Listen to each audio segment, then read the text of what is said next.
What would you do if you saw a little girl crying alone in a busy restaurant because she couldn't afford a meal?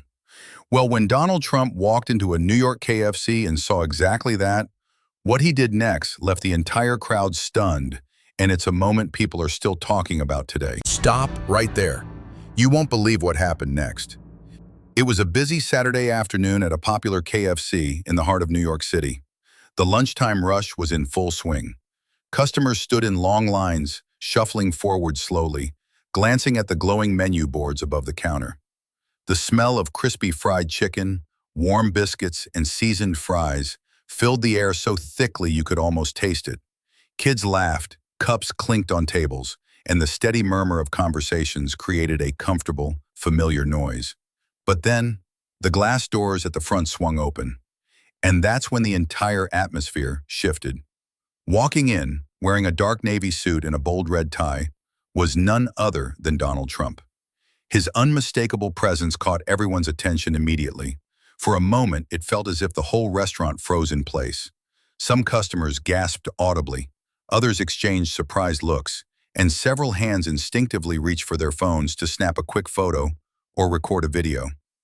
People expected him to walk confidently toward the counter, order his food, maybe shake a few hands and leave. But that's not what happened. As soon as Trump stepped inside, his eyes shifted toward the far right corner of the restaurant. His expression changed. It softened. Something, or rather someone, had caught his attention. There, in a small booth pressed against the wall, sat a little girl. She couldn't have been more than 7 years old. Her hair was tied back in a slightly messy ponytail, and her tiny shoulders trembled as she hid her face in her hands. She wasn't just sad, she was quietly crying, trying not to draw attention to herself. The laughter and chatter in the KFC seemed to fade into the background. Even the sizzling from the kitchen felt distant. The sight of that child alone, tears slipping through her fingers, made the moment feel heavier than the crowded room around her. Trump's security detail, who had been scanning the room for potential threats, noticed his sudden pause. They exchanged glances, unsure whether to guide him toward the counter or stand still. But before they could act, Trump took one slow, deliberate step in the girl's direction. The crowd went silent. Forks were lowered, straws stopped mid-sip, and all eyes followed him as he moved. He walked past the counter, past the curious onlookers holding their phones, past tables of stunned customers. The only sound was the quiet squeak of his polished shoes against the tiled floor. Reaching the booth, Trump knelt slightly to bring himself closer to her level. His voice, often known for its booming energy at rallies, was now low, calm, and surprisingly gentle. "Hey there," he said softly. "What's wrong, sweetheart?" The little girl slowly lifted her head. Her cheeks were damp, her eyes red from crying. She sniffled, still hesitant to speak. After a moment, she whispered, "My mom is sick. She's at the hospital. My dad is working in. I just wanted some chicken, but I don't have enough money." Her small hand opened to reveal a few wrinkled dollar bills and some coins, far less than the cost of a meal. The weight of her words seemed to ripple through the entire restaurant. Customers shifted uncomfortably in their seats, some already blinking back tears. Even the staff behind the counter had stopped what they were doing to listen. Trump's expression was unreadable for a second, part concern, part determination. Then he stood up straight and looked around for the manager. "You," he called out gently but firmly, pointing toward the man in a red KFC polo shirt. "Come here for a second." The manager hurried over, looking nervous. "Yes, Mr. Trump? How much would it cost to make sure this young lady and her family have enough food for a week?" Trump asked. The manager blinked, startled. "A week's worth? That would be, well, quite a bit." Trump reached into his suit jacket, pulled out his wallet, and handed over several bills without even asking the exact amount. "Make it 2 weeks," he said firmly. "And I want her to have something right now, whatever she wants." Gasps and murmurs spread through the room. Within minutes, the staff prepared a hot meal, crispy chicken tenders, fries, a biscuit, and a chocolate milkshake. Trump sat down beside the girl as she ate, asking her name and making small jokes to make her smile. At one point, she let out a tiny laugh, and the whole restaurant seemed to exhale at once. Phones continued recording, but this wasn't about cameras anymore. People weren't watching a political figure. They were watching a man simply show kindness to a child in need. And in that quiet KFC corner, a little girl's tears had turned into laughter, leaving an entire crowd stunned by a moment they would never forget. Trump knelt down beside the little girl, lowering himself until his face was level with hers.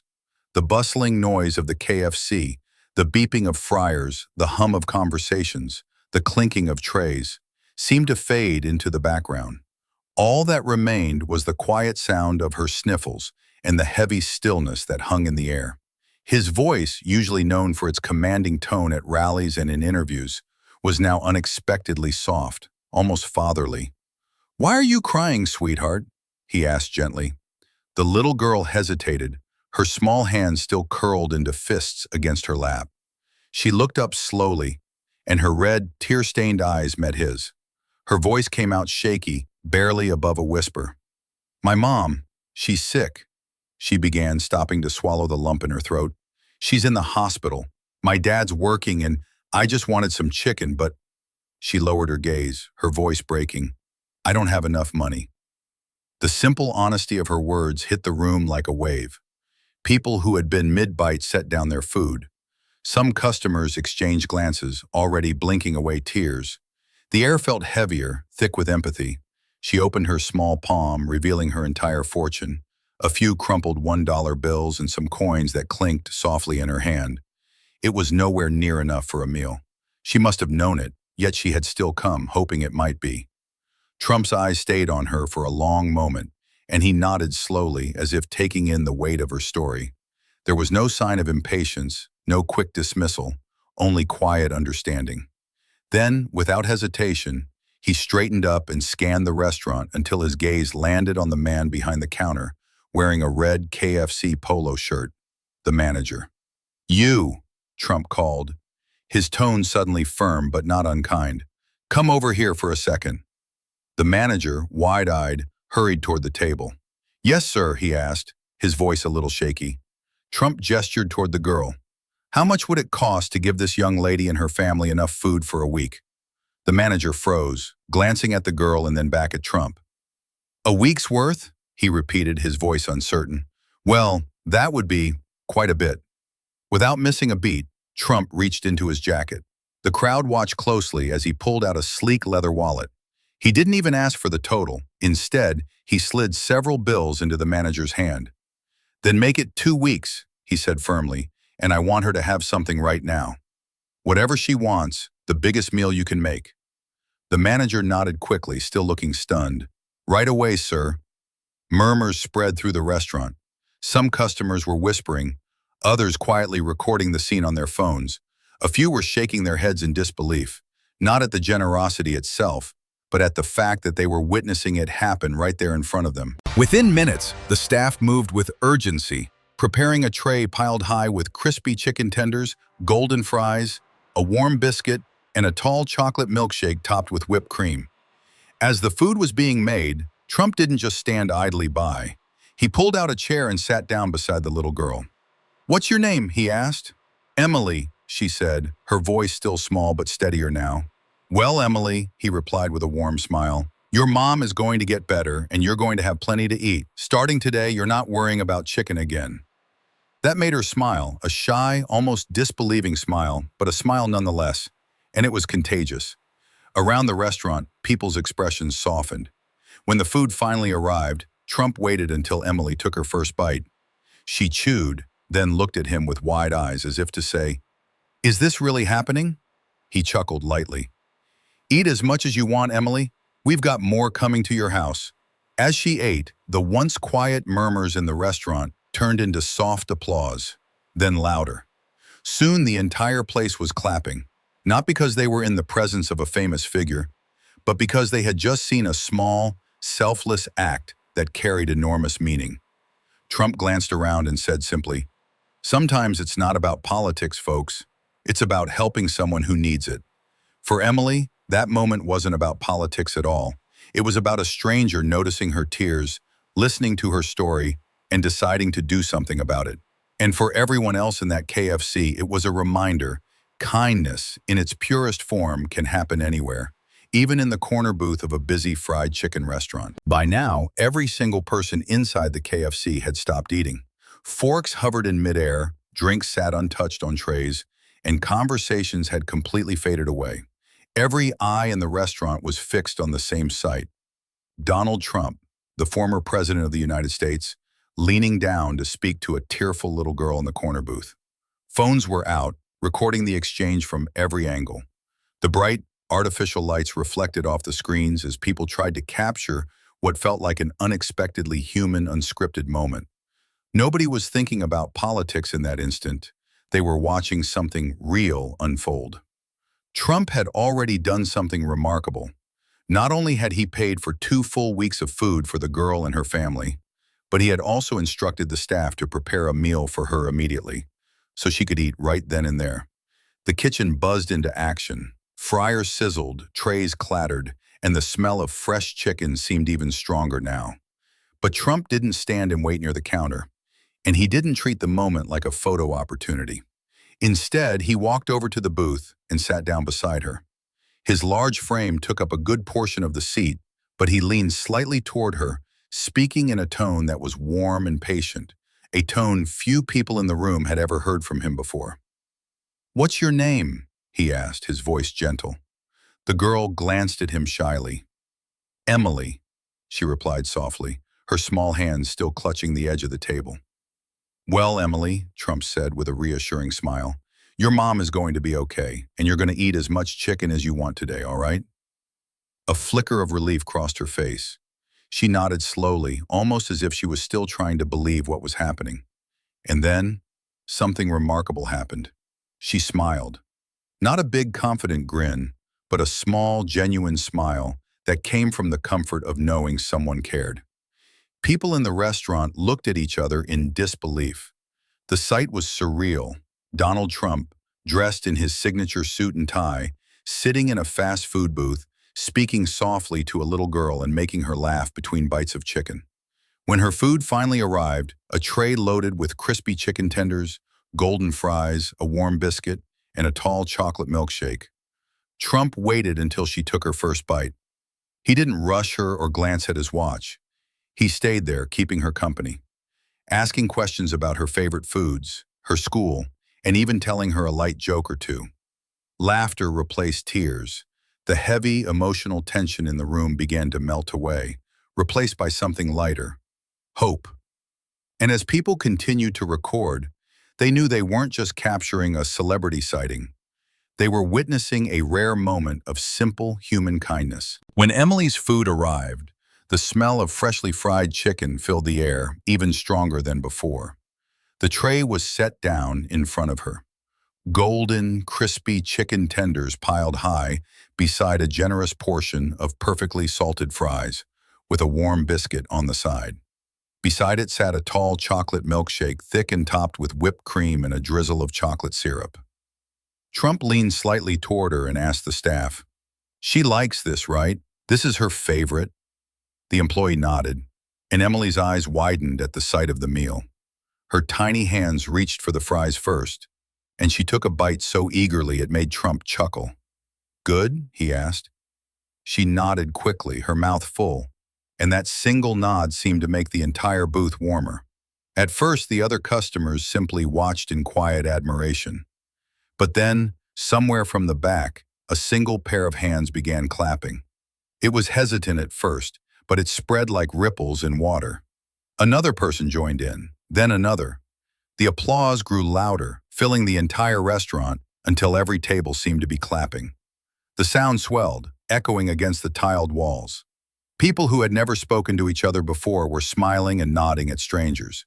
It wasn't just applause for Trump, it was applause for the moment, for the reminder that kindness still had the power to surprise people in the most ordinary places. One man near the counter, wearing a baseball cap, cupped his hands around his mouth and shouted over the noise, "This is the America we love to see." A few people cheered in agreement. From the next booth over, a woman leaned toward her friend and whispered, though loud enough for others to hear, "No matter what you think about him, this is real kindness." Her friend nodded, eyes still fixed on the scene unfolding. Trump didn't stand up to take a bow or turn the moment into a grand speech. There was no political slogan, no rally-like declaration. Instead, he simply raised a hand to the crowd in a small wave and said, "Folks, sometimes it's not about politics. Sometimes it's just about helping someone who needs it." The clapping softened into a respectful quiet. People listened. Some recorded his words on their phones, but most just watched silently, knowing they were seeing something rare. As Emily continued to eat, Trump gestured for the KFC manager to come over again. "One more thing," he said quietly, so only those close by could hear. "I want meals delivered to her home for the next 2 weeks. Enough for her, her mom, and her dad." The manager hesitated, almost as if unsure whether he had heard correctly. "2 weeks, sir?" "Yes, and make sure it's good meals too, not just the basics. Whatever they want on the menu," Trump replied. The manager smiled and nodded. "We can do that." Trump reached into his wallet again and pulled out more cash, paying the full amount on the spot without asking for a total. There was no hesitation in the gesture, no bargaining, no second thought. He simply wanted to make sure the family wouldn't have to worry about food during what was clearly a difficult time. Emily, still holding her milkshake, looked up at him. "Thank you," she said softly. Trump smiled. "You just enjoy your food, Emily. That's all the thanks I need." The applause returned, softer this time, almost like a standing ovation at the end of a heartfelt performance. People began to return to their meals, but the mood in the room had shifted. Conversations became warmer, smiles lingered longer, and strangers seemed more willing to chat. Even as Trump prepared to leave, he didn't rush. He shook a few hands, posed for quick pictures with customers, and thanked the staff for their service. But he kept glancing back toward Emily's booth, making sure she was still smiling, still eating. By the time he walked out the glass doors and onto the busy New York sidewalk, the moment had already taken root in the hearts of everyone who saw it. Some would post videos online within minutes, others would go home and tell their families over dinner. And for Emily, that afternoon would become a memory she'd carry for the rest of her life. Not just because of the food, but because someone saw her when she felt invisible and decided to care. Before leaving the restaurant, Trump didn't simply wave goodbye and vanish into the noise of the city. He lingered a little longer, speaking quietly with the manager and his aides. Then, as he walked toward the door, he paused and turned back toward Emily. Bending slightly toward one of his staff members, he said, "Get me her father's phone number before we go." His aide nodded and approached the girl gently, asking for her dad's contact information. Emily scribbled the number on a napkin with a pen from the counter, handing it over with small, careful fingers. That evening, long after the restaurant had returned to its normal rhythm and the lunchtime crowd had gone home, Emily's father received an unexpected phone call. When he answered, the voice on the other end said, "This is Donald Trump." There was a pause, the kind of pause that happens when someone is trying to process something unbelievable. Before the man could respond, Trump continued in a calm, reassuring tone. "I heard about your wife and I met your daughter today. I just want you to focus on taking care of your wife. Your daughter's meals are covered, and so are yours. For a while. We'll make sure you don't have to worry about that." The father, overwhelmed, could barely find the words to thank him. Meanwhile, the moment at KFC was no longer just a quiet local event. Someone in the restaurant had uploaded a short video clip to social media, the one showing Trump sitting beside Emily, talking to her while she ate. Within hours, it began spreading at lightning speed. On Twitter, Facebook, Instagram, and TikTok, millions of people were sharing it. Comment sections filled with surprise, admiration, and gratitude. Even people who openly disagreed with Trump politically admitted that what they had witnessed was an act of genuine kindness. One popular comment read, "Politics aside, this is the kind of humanity we need more of." Another said, "I don't care who you are. Making a child feel seen and cared for is priceless." By the next morning, major news outlets were covering the story. Photos of Emily smiling through her milkshake straw were paired with headlines about the former president's gesture. And while the internet often turns moments like this into debates, this one seemed different. It united people, if only for a short while. When reporters eventually spoke to Emily about that day, she didn't talk about politics, or even the fact that it was a famous figure who had helped her. She simply said, "He made me feel like I mattered." It was such a small sentence, but it carried more weight than any headline. Maybe that's why this story stayed with so many people who saw it. It wasn't about fame, cameras, or making a statement. It was about something far simpler and far more powerful. The truth that one small act of compassion can change someone's world in ways we might never fully understand. And that afternoon in a busy New York KFC, for one little girl named Emily, the world had indeed changed. The truth you just saw is only half the story.